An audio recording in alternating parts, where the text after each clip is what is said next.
नमस्कार, मैं निशा। आप देख रहे हैं एशिया न्यूज़ इंडिया। क्या अब लालू प्रसाद यादव के खानदान में भी होगा बंटवारा? बिहार की राजनीति में परिवारों के बंटवारे की जो शुरुआत हुई है वह जल्द ही थमती हुई नजर नहीं आ रही है। केंद्रीय मंत्री रामविलास पासवान के परिवार में हुए राजनीतिक विभाजन की आंच अब लालू यादव के कुनबे पर भी आती दिखाई दे रही है। उनके बड़े बेटे तेज प्रताप यादव ने जिस तरीके से बगावती तेवर अपना रखे हैं उसे देखकर तो यही लगता है कि लालू यादव को जीते जी ही अपनी राजनीतिक विरासत का बंटवारा करने पर मजबूर होना पड़ सकता है। बिहार की सियासत में ये सब जानते हैं कि अपने छोटे भाई तेजस्वी यादव के मुकाबले तेज प्रताप ज़्यादा बड़बोले हैं और वे बगैर सोचे समझे अक्सर इतना कुछ बोल जाते हैं कि पूरे परिवार को शर्मिंदगी झेलनी पड़ जाती है। अब तेज प्रताप ने बेहद संगीन आरोप लगाकर आरजेडी की राजनीति में भूचाल ला दिया है। उन्होंने किसी नेता का नाम लिए बगैर कहा है कि उनके पिता लालू यादव को दिल्ली में बंधक बना लिया गया है। उनका दावा है कि लालू यादव को पटना नहीं आने दिया जा रहा है।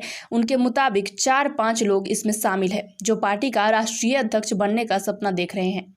ये सही है कि लालू यादव को जेल से बाहर आए काफी वक्त हो चुका है और इस दौरान लालू सिर्फ एक ही बार पटना गए हैं। बाकी समय वे दिल्ली में ही आराम फरमा रहे हैं। शायद इसलिए तेज प्रताप ने ये कहते हुए अपना दर्द बयान भी किया कि हमने पिताजी से बात की कि हमारे साथ चलिए, पटना चलिए, हम साथ साथ घर में रहेंगे, लेकिन कुछ लोग हमारे पिता को आने नहीं दे रहे हैं, बंधक बनाकर रखा हुआ है दिल्ली में। लेकिन ये समझ से परे है कि उन्होंने ऐसे 4-5 नेताओं के नाम आखिर सार्वजनिक क्यों नहीं किए हैं और इनके पीछे उन्हें कौन सा डर सता रहा है। वहीं तेज प्रताप के आरोपों को अगर सही मान भी लेते हैं तो फिर सवाल उठता है कि राजनीति में घाट घाट का पानी पी चुके लालू क्या इतने नासमझ है या फिर इतने असहाय हो चुके हैं कि वे चंद लोगों के इशारों के मुताबिक अपनी जिंदगी जिएंगे।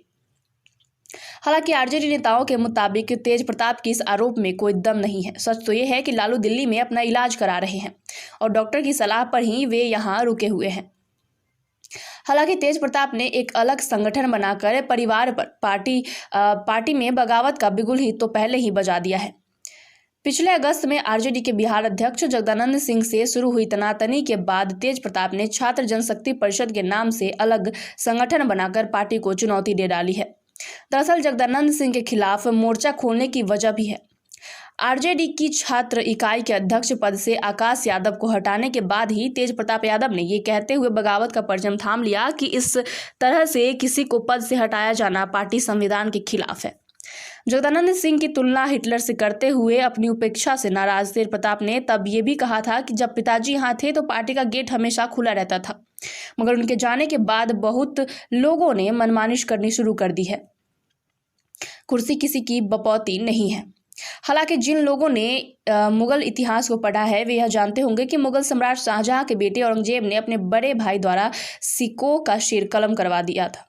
हिंदुस्तान के सिंहासन पर किस तरह से अपना कब्जा जमाया था और लालू के खानदान में भी कुछ इसी तरह से कहानी दोहराने की आसार नजर आ रही है।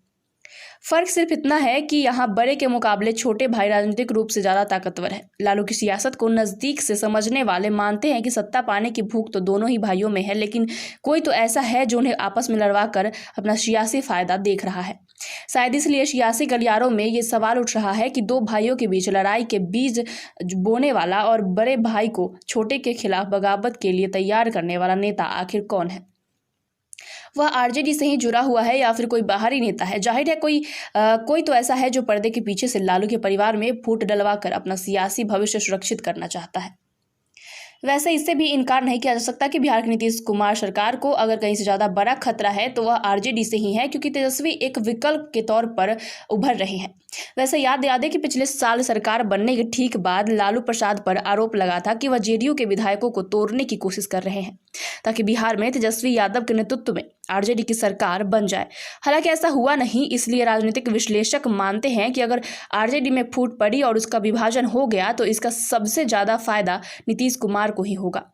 हालांकि रामविलास पासवान के बेटे चिराग पासवान एलजेपी के टूटने का जिम्मेदार नीतीश कुमार को ही मानते हैं। अब सबसे बड़ा सवाल ये उठता है कि लालू यादव का अपने दोनों बेटों के बीच सुलह करा के उन्हें संभाल पाएंगे या फिर दिल पर पत्थर रख के उन्हें परिवार का बंटवारा करने को मजबूर हो जाएंगे या फिर राजनीति का भी उन्हें बंटवारा करना पड़ेगा। तब तक के लिए देखते रहिए एशिया न्यूज़ इंडिया, रांची।